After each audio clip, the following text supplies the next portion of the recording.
الحاجة دلوقتي اللي هنشرحها آخر حاجة في التاب الخاصة بالكلاينت عندي هنا settings. إن أنا بقى عايز أزود types جديدة للكلاينت. التايبس دي لو أنتوا فاكرين دي كانت في الصفحة وأنا بضيف العميل add new. فنوعية العميل ده عندي إيه؟ حلو، فأنا بلاقي مثلا ده عميل بيتمرن معايا أونلاين، ده عميل بيتمرن معايا أوفلاين أو أونلاين وأوفلاين.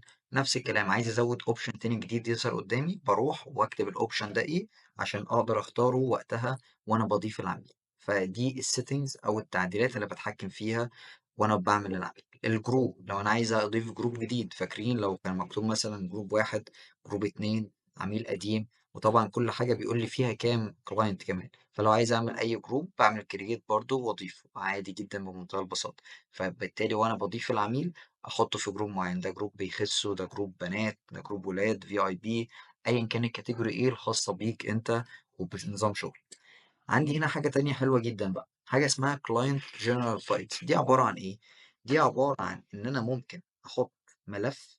الملف ده نفترض إن اسمه كتاب وصفات، حلو، واللي عمله اسمه تمام أندرو هو اللي رفعه، حلو، فبالتالي أقدر إن أنا أبعته لكل الناس بلا استثناء على الapplication عندهم، يقدر إن هم يستفيدوا بيه، تمام، زي مثلًا تبقى هدايا، تعليمات معينة، كتاب وصف، طبخات، تعليمات، أيًا كان بقى المحتوى إيه. فلو عايز أضيف باعمل create، باختار اسم الفايل بالعربي والإنجليزي، نوعيته هو تبع إيه resistance mobility fitness diet أنهي category، وبارفع الفايل وأحط الفايل وبعدين أعمل save.